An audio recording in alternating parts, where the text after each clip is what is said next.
ngeen yàq journaliste yi borom kanam yii ñii du ay journaliste TFM ñii borom kanam yii bu leen yàq waxu sëñ bi de bu leen yàq waxu sëñ bi de waxu sëñ bi moom ku ko yàq di nga ko defar sëñ Mountakha avant tout yal na yàlla yàggal la fi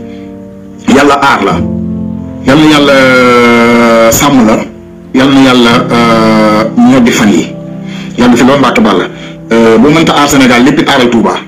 Touba moom bu mu yàqu dégg naa leen la ngeen naan di dagg ay waxam di dugal ci internet bi li ma ne sax bu leen yàggee ngeen ko sëñ bi moo ne dafa bëgg Touba am indépendance waaw parce que Sénégal comme amul indépendance Touba am indépendance maanaam sëñ bi bu ngeen seetloo fan yi dafa tiit ci dëkk bi ni muy doxee lépp ci régime Macky bi la nag. yii gàcce amati na yii duma xool caméra bi damaa rus yii gàcce amati na député parlementaire européen yi xam nañ ne waxoo dëgg yii ñoom ñu ngi ci pegg peuple bi yii ñoom ñun lañ faral ñun ñuy mag di ñu torturer di ñu xañ suñu liberté Europe ñun lañ faral barke Serigne Touba Mbacké gàcce international yéen dem na ba nga xam ne actuellement ni monde entier bi ci boppam noo leen ngeen di boobaay yéen bu ngeen di boobaay seen ma leen mbaaw lii xëyul neex affaire bi xëyatul neex gars yi découvrir nañ li ngeen nekkee gars yi xam nañ li ngeen nekkee avocat international yi nitu dëgg yi non gars yi xam nañ li ngeen nekkee léegi foo tourné yéen la ñuy waxtaanee yéen la ñuy décortiquer télé yu mag yu baax yi journalistes yu mag yu baax yi chroniqueurs yu mag yu baax yi révolutionnaires yi non lii gàcce la de maman arrêtel de maman arrêté maa ngi dem sax man dama Sénégal yu bëri yaakaar naa seetaanaguñ vidéo bi ndax ku ne ubbil ngeen waa ji kañal bu yàgg man daal sànq laa toog sama benn abonné envoyé ma vidéo bi na ma baara déglu kii li mu wax ma déglu ko mais dama ne waa ji benn mu ngi maanaam fële Dubaï wala mu ngi ci réewu arabisant yi fa la nekk xam nga mën na dégg wolof ba pare nekk fa militaire wala nga nekk fa policier wa illaa dafa enregistré vidéo bi xaar ba génn Sénégal doo ko publier wala ki nga xam ne mooy jàpp di tëj Antoine Diome wala Macky xëy na ñu doon Màkka di jullee ka jaamu yàlla taluñ ko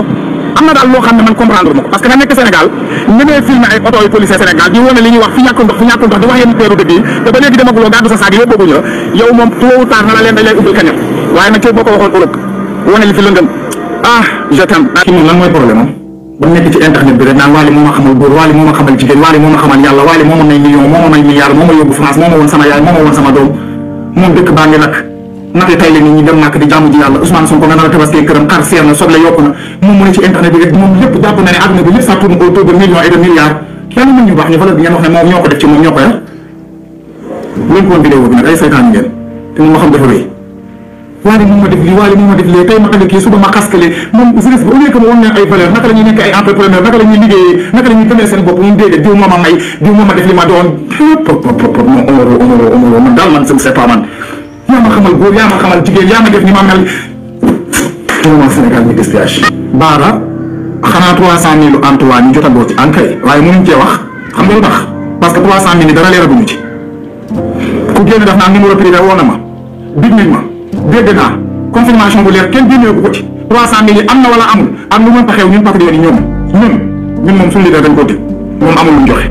ñun moom ku ne xam na ne ñun kenn joxuñu parce que ñun suñu leader amul lu mu joxe ñun ñoo koy jox à la fin ok beneen bi ci topp ñoom la rek bu dee dëgg la bu dëgg ñoom la rek ok ñun daal li ñu ñoom mooy Seydina Ousmane Sonko nekk ci jàmm tabaski ci jàmm moom njabootam am liberté totale ba mën a bokk ci 2024 bi ci kattanu suñu borom Casamance ak Ziguinchor bi may leen jàmm te xam ne ci Sénégal la ñu bokk may leen affaire te xam ne corrompu bi bëri na Sénégal xañ na sa liberté bëri na Sénégal xañ na sa àq ak sa yelleef bëri na Sénégal lekk ñu naan ñu ambal coy wax ni loolu jot nag le moment est venu le défenseur de Sonko balaa may ñëw ci 300 000 yi nga xam ne mooy lëmbe dëkk bi fan yi ak waa Casamance coono bi ñu leen di teg buntu xatal leen dem den ñëw bi diggante Dakar ak Casamance mu mel ni Casamance bokkatul ci Sénégal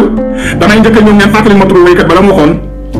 ne woon na doole moo man dëgg yaayu waaye dëgg mooy mujjee te yàlla noppi na parce que démb dafa am ñu demoon buntu kër Ousmane Sonko pour dindi blocus bi parce que bëgguñ seen leader daal di tabaskee ci këram yàlla def antuwul mu am ñu dégg nekk ci réseau yi di tëb di dal ne kontaan nañu Sonko fa lay tabaskee ok ala xale ngeen laaj leen mag ñi fi jiitu woon te amoon problème yu màggee nañ ko doon résoudre ba mu sotti wutee dañ ko dénkoon ñaan bu yàgg ñëwee lépp leer te président Macky ci boppam moo leen gën a xam ne moom